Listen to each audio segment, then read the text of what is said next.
જય શ્રી કૃષ્ણ મિત્રો, સ્વાગત છે તમારું જયશ્રીસ કિચનમાં। તો આજે આપણે બનાવીશું ગુંદાનું શાક। તો ગુંદાનું શાક બનાવવા માટે અહીંયા મેં વજનમાં 500 ગ્રામ જેટલા ગુંદા લઈ લીધા છે।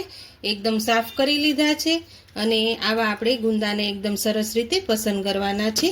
જે આ રીતના ગુંદા આવે એકદમ ફ્રેશ અને તાજા ગુંદા તે રીતે આપણે પસંદ કરવાના છે। હવે આપણે ગુંદાને પહેલાં બાફી લેવાના છે। તો અહીંયા મેં આ રીતના બધા જ ગુંદાનું કટિંગ કરી લીધું છે। તો આપણે આ રીતે થોડુંક ટોપકું રહે તે રીતે રાખવાનું છે। હવે આપણે તેને ગરમ પાણી કરી અને બાફી લેવાના છે। તો અહીંયા આપણે ગુંદા બાફવા માટે મેં ગરમ પાણી કરવા મૂકી દીધું હતું। હવે તેમાં આપણે અડધી ચમચી જેટલી હળદર નાખીશું અને અડધી ચમચી જેટલું નમક એડ કરીશું। હવે તેને સારી રીતે ઉકળી જાય પછી આપણે તેમાં ગુંદા જે લીધા હતા તે આપણે બાફવાના એડ કરી દઈશું। આ રીતે આપણે ગુંદાને 5 મિનિટ સુધી બફાવા દેવાના છે। તો અહીંયા આપણે 5 મિનિટ જેવું થઈ ગયું છે। જો આ રીતે હળદર ને નમક એડ કરીને બાફવાથી કલર ગુંદાનો એવો ને એવો રહે છે એકદમ સરસ રીતે। તો આપણે જોઈ લઈએ 5 મિનિટ જેવું થઈ ગયું છે ચાકુની મદદથી। તો જો એકદમ સરસ રીતે બફાઈ ગયા છે। હવે તેને આપણે બહાર કાઢી લઈશું। તો હવે તેને આપણે ઝારાની મદદથી કાઢી લેવાના છે। તો આ રીતે બધા જ ગુંદા કાઢી લઈશું। આપણે 5 મિનિટ સુધી ઠંડા થવા દઈશું। ત્યાં સુધીમાં આપણે બધા જ મસાલા બનાવી લઈશું। તો અહીંયા આપણે ગુંદાના શાકનો મસાલો બનાવવા માટે મેં અહીંયા 2 ચમચી જેટલા તલ લીધા છે અને અહીંયા ગાંઠિયા લીધા છે। તમે કોઈ પણ ફરસાણ લઈ શકો છો। અને અહીંયા મેં માંડવીનો ભૂકો કરેલો છે। તો હવે તેને આપણે મિક્સર જારમાં પીસી લેવાનું છે। તો અહીંયા મિક્સર જાર લઈ લીધું છે। તેમાં આપણે ગાંઠિયા 2 ચમચી જેટલા તલ હતા તે એડ કરીશું અને સિંગનો પાવડર એડ કરીશું। હવે તેને આપણે મિક્સરમાં ક્રશ કરી લેવાનું છે। તો અહીંયા આપણે બધું જ મિક્સર જારમાં એકદમ સરસ રીતે પીસી લીધું છે। હવે તેમાં આપણે બધા જ મસાલાને એડ કરી દઈશું। અડધી ચમચી જેટલો હળદર પાવડર, 1 ચમચી જેટલો ધાણા જીરું પાવડર અને અહીંયા 1 ચમચી લાલ મરચું પાવડર એડ કરશું। સ્વાદ પ્રમાણે નમક એડ કરશું અને અહીંયા આપણે કેરીનું મેં છીણ કરેલું છે એક કેરીનું તે પણ એડ કરીશું। છીણ એડ કરવાથી ગુંદાનો શાકનો સ્વાદ ખૂબ જ સરસ આવે છે। હવે તેમાં આપણે 1 થી 1.5 ચમચી જેટલો ગળ એડ કરીશું।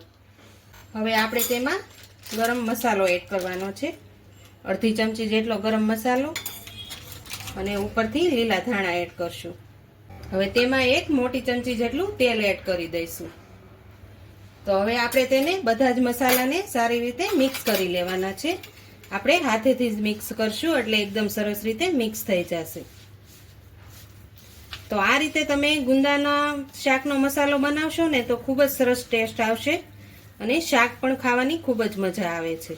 અત્યારે ઉનાળાની સિઝનમાં ગુંદા તો આવતા જ હોય છે એટલે આપણે અથાણા બનાવતા હોઈએ છીએ, બોળતા હોઈએ છીએ, સંભારો પણ બનાવતા હોઈએ છીએ। પણ તમે એકવાર આ રીતે શાક બનાવજો, ખૂબ જ સરસ શાક બનીને તૈયાર થાય છે। તો અહીંયા આપણે એકદમ સરસ રીતે મસાલાને મિક્સ કરી લીધો છે। હવે આપણે શાક બનાવવાનું શરૂ કરીશું। તો અહીંયા આપણા ગુંદા એકદમ સરસ રીતે ઠંડા થઈ ગયા છે। હવે તેને આપણે અંદરથી ઠળિયા કાઢી લઈશું। તો આ રીતે આપણે ટોપકું ઉપરથી કાઢી અને દસ્તાથી આ રીતે ફોડી લઈશું। પછી આપણે તેમાંથી ચાકાની મદદથી બધા જ ઠળિયા કાઢી લેવાના છે। આ રીતે આપણે ગુંદાને કરી લેવાનું છે। હવે તે બધા જ આ રીતે આપણે ગુંદાને કાઢી લઈશું। તો અહીંયા આપણે બધા જ ગુંદામાંથી ઠળિયા કાઢી લીધા છે। હવે આપણે શાકનો વઘાર કરી લઈશું। તો અહીંયા મેં એક પેન મૂકી દીધું છે। હવે તેમાં આપણે 2 મોટી ચમચી જેટલું તેલ એડ કરવાનું છે। તેલનું પ્રમાણ થોડુંક વધારે રાખવાનું છે જેથી શાક સરસ બને છે। તો આ રીતે આપણે તેલ એડ કરી દીધું છે। હવે તેને ગરમ થવા દઈશું।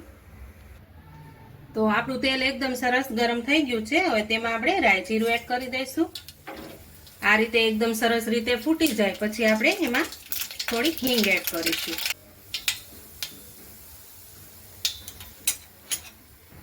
તો આપણે અહીંયા હિંગ પણ એડ કરી દીધી છે. હવે આપણે તેમાં આ ગુંદા છે તે એડ કરી દઈશું.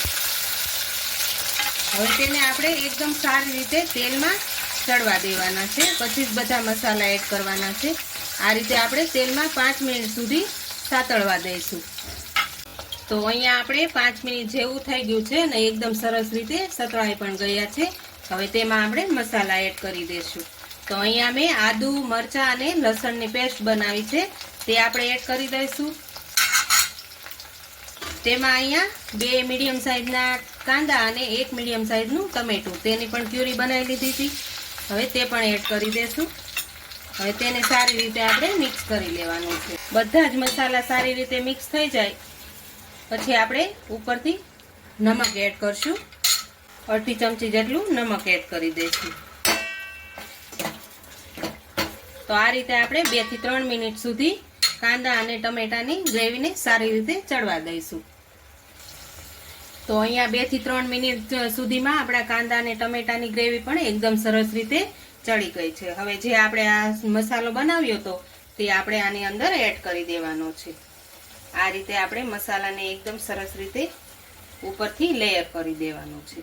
તો આ રીતે મસાલા ઉપર રાખી અને ઉપર આપણે ડીશને ઢાંકી દેવાની છે. તેની ઉપર આપણે થોડું પાણી એડ કરી 2 થી 3 મિનિટ સુધી તેને સારું પાણી ગરમ થઈ જાય પછી આપણે ડીશને ઉતારી લઈશું. તો આ રીતે આપણે 2 થી 3 મિનિટ સુધી ચડવા દઈશું. તો અહીંયા આપણે 2 થી 3 મિનિટ જેવું થઈ ગયું છે. હવે આપણે તેને ચેક કરી લઈશું. આ રીતે ડીશ નીચે ઉતારી અને જો મસાલો એકદમ સરસ રીતે બફાઈ ગયો છે. હવે આપણે તેને સારી રીતે બધા જ મસાલાને મિક્સ કરી લેવાના છે. તો અહીંયા આપણે હવે એકદમ સરસ રીતે ચડી ગયું છે. હવે તેમાં આપણે અડધી વાટકી જેટલી છાશ એડ કરવાની છે. અહીંયા મેં મીડિયમ સાઈઝની મોળી છાશ લીધી છે તે આપણે અડધા વાટકા જેટલી એડ કરીશું. છાશ એડ કરવાથી શાકનો સ્વાદ ખૂબ જ સરસ આવે છે અને ટેસ્ટમાં પણ સરસ બને છે. તો આ રીતે હવે તેને 2 મિનિટ સુધી આપણે ચડવા દેવાનું છે. તો તૈયાર છે આપણું એકદમ સરસ ગુંદાનું શાક બનીને તૈયાર થઈ ગયું છે. હવે આપણે ગેસ બંધ કરી દઈશું. તો જો આ રીતે તમે શાક ગુંદાનું બનાવશો ને મસાલાવાળું તો ખૂબ જ સરસ બનીને તૈયાર થાય છે. તો ઉપરથી આપણે થોડા લીલા ધાણા એડ કરી દઈશું. ને આજની મારી રેસીપી પસંદ આવી હોય તો મારા વિડીયોને લાઈક કરજો, વધુમાં વધુ શેર કરજો અને હજુ સુધી મારી ચેનલને સબસ્ક્રાઈબ ન કરી હોય તો પ્લીઝ સબસ્ક્રાઈબ કરી દેજો ને કોમેન્ટમાં કહેજો કે મારા ગુંદાનું શાક તમને કેવું લાગ્યું.